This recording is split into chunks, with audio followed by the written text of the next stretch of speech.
The stories you're about to hear are based on true events, terrifying and chilling occurrences that happen to people in mysterious and unexplainable situations.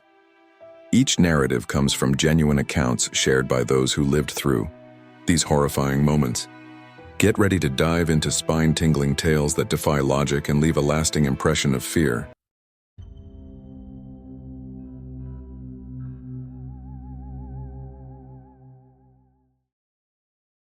In the early 1990s, I was a troubled teenager living in a small town called Cedar Valley. If someone had described me back then, they'd probably say I was what you'd call a bad seed. There were no limits to my rebellion. My friends, Lucas and Diego, were just like me, reckless, disrespectful, and always looking for trouble.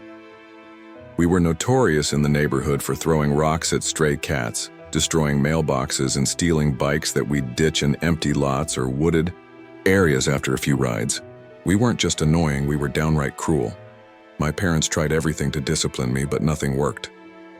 Eventually, they gave up, making it clear they'd rather have me out of the house than deal with me. I insulted teachers, defied police officers, and felt no remorse for anyone except myself. For me, the concept of fear or respect was irrelevant. Back then, I thought nothing in the world could touch me. What set me apart wasn't just my attitude. It was the unwavering belief that I could do anything and get away with it. That blind confidence led me, one fateful night, to make a mistake that almost destroyed my life. Little did I know, that would be the night terror entered my life. I'm the terror of my own making. It was a muggy summer evening typical of Cedar Valley, and I was sitting on the back porch of Lucas's house. We were smoking cigarettes he had stolen from his dad, talking nonsense like usual with no real plan for the night. When Lucas's dad went to bed, he disappeared into the garage and came back with something that would completely change the course of that night. A gun. It was an old but functional piece that he said his dad had bought from someone in the neighboring town, Santa Rosa. He handed me the gun, and I immediately felt something I'd never felt before. A strange sense of power. The cold, heavy metal seemed to pulse in my hands almost as if it were alive. Lucas told me the gun was loaded, and something inside me awakened. In that moment, almost without thinking, I suggested we use it to rob someone. The idea felt absurd and thrilling at the same time, like a game we were about to play. We walked down the deserted street, our footsteps echoing in the quiet of the early morning until we reached the end of a cul-de-sac. There stood the house of Mrs. Heloisa, a lonely old woman who had lived in the neighborhood for years. We only knew her by sight, a frail figure often seen watering her plants. I didn't have a clear plan for what I wanted to steal. In truth, stealing was almost an excuse. A part of me wanted to feel that power again, the power of controlling someone else's fear. Lucas hesitated as we approached the house. He said he'd changed his mind and ran off, but I wasn't about to back out. I climbed onto the back porch, forced the door open with my shoulder, and in seconds I was inside. The house smelled like old wood and cheap floral perfume. An oppressive silence filled the space, broken only by the low murmur of a TV in the living room. I had no idea what was about to happen, but adrenaline clouded my judgment. At that moment, I felt unstoppable. Crossing the dark kitchen, every step I took seemed louder in my head. My heart was pounding, and the rush of adrenaline made it impossible to think clearly. As I entered the living room, I saw Mrs. Heloisa lying on the couch. Her eyes were closed, seemingly asleep, while the dim light of the television flickered on the walls, casting restless shadows. The atmosphere, though ordinary, felt suffocatingly heavy. With the gun tucked into my waistband, I moved closer to her. My initial plan was just to scare her, to make her feel the same terror I'd inflicted on others so many times. But something changed when I got within inches of her. Her peaceful face contrasted sharply with the chaos inside me. I pulled the gun from my waistband and held it with both hands, pointing it at her face. Yet, she didn't wake up. A wave of disappointment washed over me, as if the entire situation were pointless. I walked around to the back of the couch, still, holding the gun, now aimed at her head. That's when a voice as clear as a whisper in my ear emerged from the depths of my mind. Do it. You can do it. I froze. It was as if something or someone was urging me on, pressing me, taking control. Gripping the gun tightly, my finger instinctively moved toward the trigger. The metal felt heavier, colder, almost as if it were trying to fuse with my skin. Then something broke the spell. The trigger wouldn't budge. The safety was on, preventing the worst from happening. In that instant, reality hit me like a punch to the gut. The gun shook in my hands and my knees nearly buckled. I couldn't believe what I'd almost done. A chill ran down my spine as I realized that if not for the safety, I would have done something irreversible. Suddenly, a movement in front of me caught my attention. Mrs. Heloisa opened her eyes, and our gazes locked. Her eyes were full of tears, but what struck me most was the sheer, unfiltered terror on her face. It was as if she could see straight into the darkest corners of my soul. My chest tightened, and the power I thought I had vanished entirely. The weight of the gun in my hands became unbearable, and it slipped from my grasp, clattering to the floor.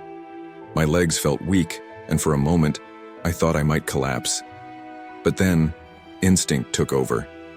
Without looking back, I bolted through the house toward the back door, my footsteps echoing in my ears like a drumbeat. When I reached the exit, I stopped for a moment. Something compelled me to look back, as if I needed to confirm that it had all really happened. Mrs. Heloisa was still sitting on the couch, motionless, her eyes fixed on me.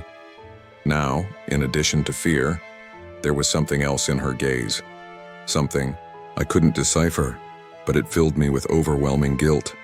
Tears streamed down my face before I could stop them.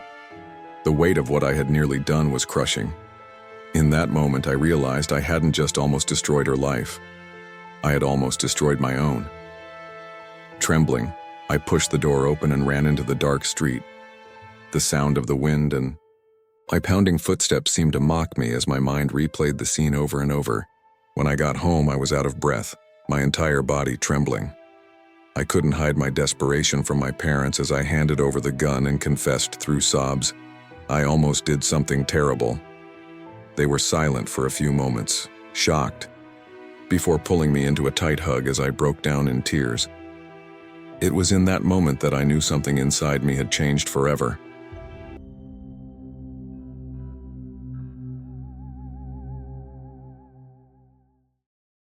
In the 90s, my life was pure chaos. I lived in San Diego, a city of vibrant lights and deep shadows. My drug addiction consumed every part of me. Cocaine was my only companion, my escape from a reality I couldn't bear to face. My daily routine was predictable.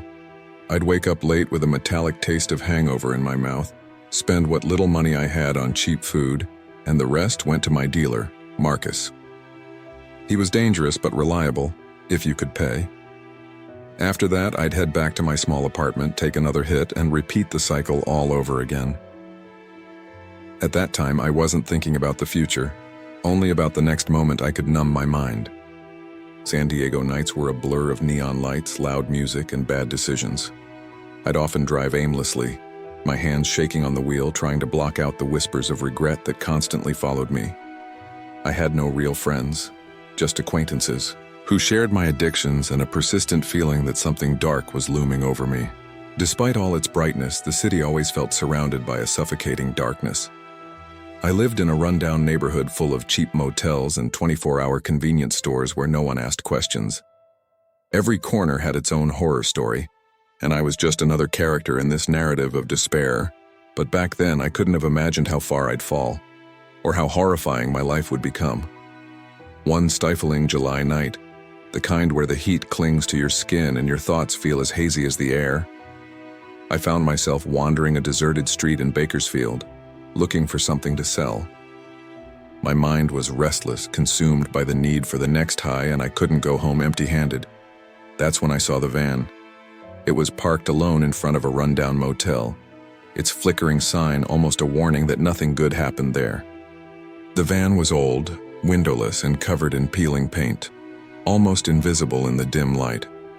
Something in my gut told me to check it out before doing anything, but my mind was solely focused on getting my next fix.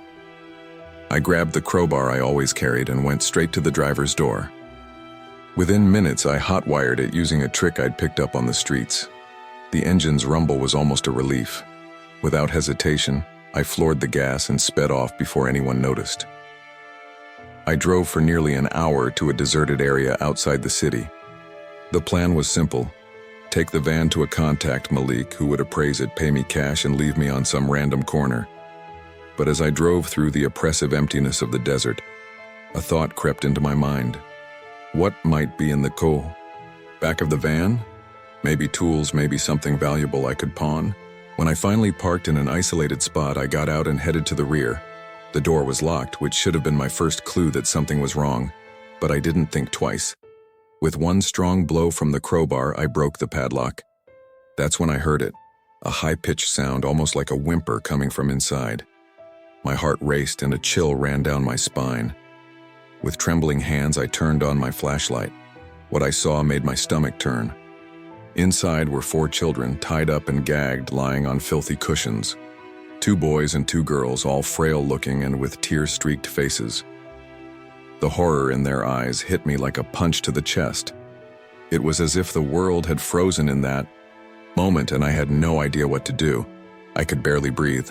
The sight of those children was worse than any nightmare I'd ever faced. For a moment, I was paralyzed, unsure of my next move. My mind was racing, each second feeling like an eternity. Whoever had put those kids there was someone dangerous, someone who wouldn't hesitate to hunt me down. I closed my eyes briefly, trying to organize my thoughts. Malik crossed my mind, but it didn't take long to realize that taking the van to him would be a death sentence, for the kids, and maybe even for me. He wasn't the kind of person to hesitate when it came to cleaning up loose ends. The guilt was already crushing me, but the thought of condemning them to my own cowardice was unbearable. I decided I couldn't just leave them there. I climbed into the van and knelt beside them. The kids were terrified, and I knew I had to earn their trust. Trying to keep my voice steady, I said in English, "I'm not going to hurt you." Then, using the little Spanish I knew, I repeated, "No voy a lastimarlos." Their fear-filled eyes softened slightly, but the terror was still there. With trembling hands, I pulled out my pocket knife and cut the ropes around their wrists, though I left their ankles tied. I couldn't risk them running while I was still trying to figure out what to do. The deep red marks on their arms were a brutal reminder of how long they'd likely been there. The stench in the van was overwhelming, a nauseating mix of urine, sweat, and despair. I forced myself to keep going, ignoring the urge to vomit. This wasn't about me. It was about getting those kids out of there. Closing the van doors, I got back in the driver's seat and started the engine. I didn't have a clear plan, but I knew I had to get them out of that situation. Driving back, toward the main road, the tension was suffocating. My eyes darted to the rearview mirrors, half expecting someone to be following us. The adrenaline was unbearable, but something new began to stir inside me, a strange determination to do the right thing no matter the cost. I knew every decision, from that moment on, could determine the fate of those kids. And for the first time in years, the weight of that responsibility made me feel something I hadn't in a long time: humanity.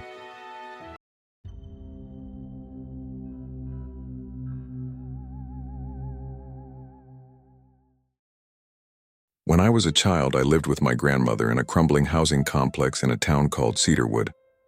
The building was old, its walls scarred by time, and the hallways carried a pervasive smell, a mix of mildew and something metallic I couldn't identify back then.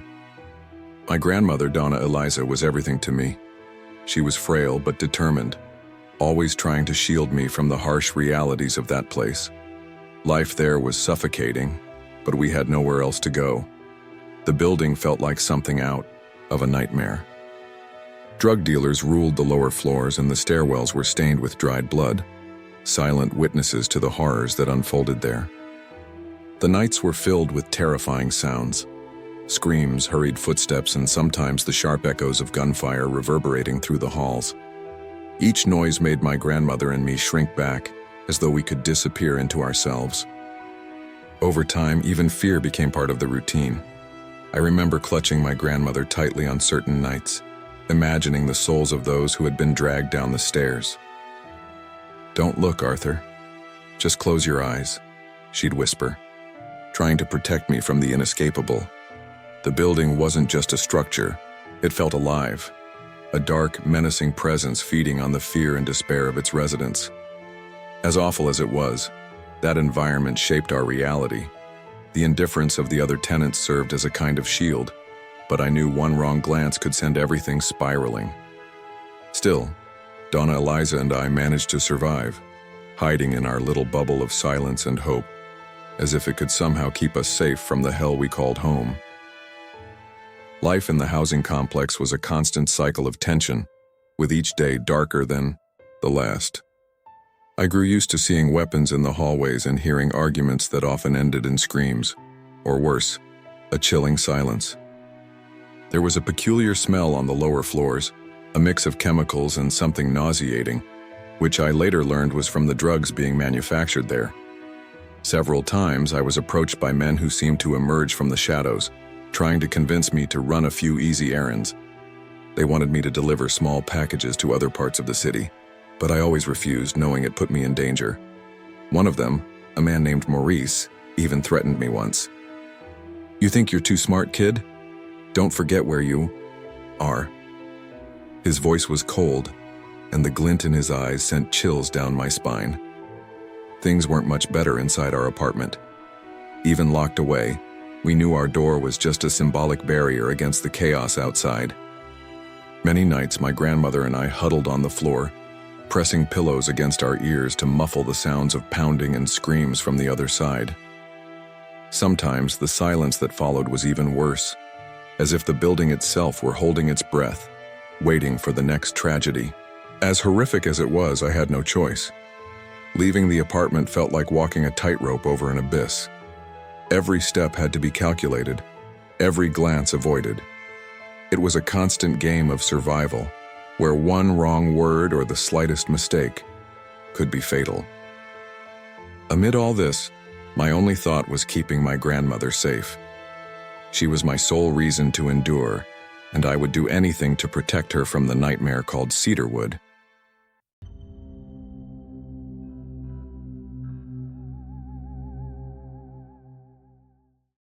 In 2011, on my 21st birthday, I decided to do something special to mark this new chapter in my life.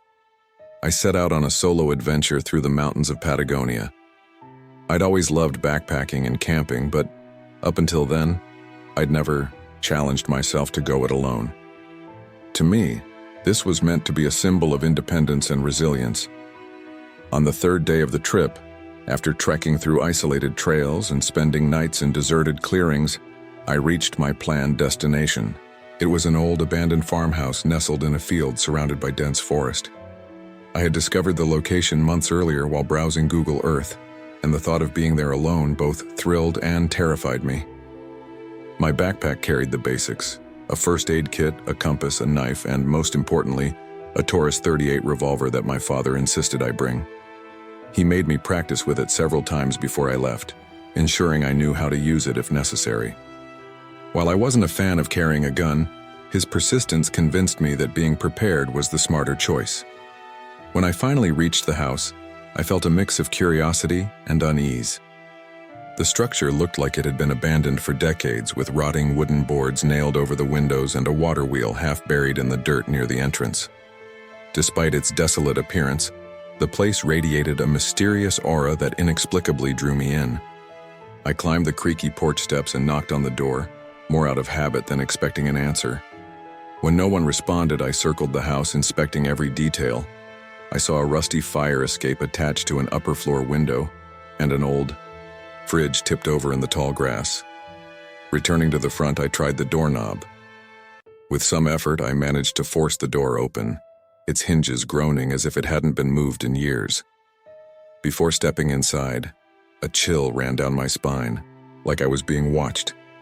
I looked around, and in the distance near the tree line I saw a man. His long, graying hair and thick beard framed a gaze that felt piercing, almost accusatory. My heart pounded, but I tried to stay calm. Hesitantly, I raised a hand to wave, while the other rested on the grip of the revolver at my belt. "Hi, is this your property?" "Sorry, I'll leave," I said, trying to sound confident. The man didn't move. He just stared at me, After a few seconds, which felt like an eternity, he turned and vanished into the forest without a word. My relief was short-lived, as the overwhelming vulnerability of my situation sank in. I decided to go inside, carefully closing the door behind me. I pushed an old stool against it as a precaution. I didn't know what awaited me, but one thing was certain. This place was different, and my journey had just taken a dark, unexpected turn. As night fell, the silence inside the old house was so heavy it seemed to press against my ears. The only light came from my flashlight, casting long, distorted shadows on the peeling walls. I searched the rooms cautiously, finding remnants that suggested the house had been abandoned in a hurry. A chair tipped over, a cracked mug still on the kitchen counter, and a porcelain doll with a partially broken face lying under a bed. Eventually, I decided to set up my sleeping bag in the main room near a stone fireplace. The night was cold, and the warmth of a fire seemed comforting. I gathered wood from outside and lit a small flame. As it crackled, I unpacked a meal, though my appetite had all but vanished. That's when I heard it for the first time, a faint sound coming from the forest. It was low, barely discernible, but it resembled footsteps combined with something being dragged along the ground. I froze, holding my breath, straining to make sense of the noise. It lasted a few seconds before fading as suddenly as it had started, probably just an animal. I muttered to myself, trying to shake the unease creeping in. Still, I instinctively placed the revolver within easy reach beside my sleeping bag. As the night wore on, I began to doze off, but a new sound jolted me awake. This time it came from inside the house, a dull thud as if something had fallen. My heart raced, adrenaline surging. I switched off the flashlight and remained still, listening intently. The sound didn't repeat, but the unsettling sensation of being watched returned, stronger than before. I thought of the man I'd seen in the forest earlier. Was he following me? Or was there something else in this place that I couldn't explain? Summoning my courage, I whispered, "Who's there? I'm armed." Silence answered me. Slowly, I got up, flashlight in one hand and gun in the other, and began to inspect the rooms again. When I reached the bedroom, the porcelain doll that had been under the bed was now in the middle of the floor. A chill ran through me. I tried to rationalize it. Perhaps I had accidentally kicked it earlier without noticing. But deep down, I knew that wasn't the case. Something or someone was there with me. I decided not to sleep at all that night. I sat with my back to the fireplace, revolver in hand, listening to the forest sounds and the crackle of the dying fire. That's when I noticed it again. Footsteps outside, circling the house. The night dragged on, every second feeling like an eternity. As the fire dimmed, I struggled to separate reality from my imagination. Yet the footsteps were unmistakable. Whoever or whatever it was, they were determined to unsettle me. My flashlight began to flicker, its beam unstable. With trembling hands, I replaced the batteries, cursing my recklessness for venturing out here alone. I decided it was time to face whatever was outside. Clutching the gun tightly, I slowly opened the front door. The cold night air wrapped around me and the moonlight illuminated the eerie surroundings. Everything looked strange. The trees cast shifting shadows and the absolute silence was deafening. Then I saw him again. Standing at the edge of the forest, near a fallen log, was a tall man in tattered clothes. He said nothing, simply watching me. The flashlight's beam revealed chilling details. His face was partially covered by a crude wooden mask, etched with strange markings. "Who are you? What do you want from me?" I shouted, trying to sound bold, but my voice cracked.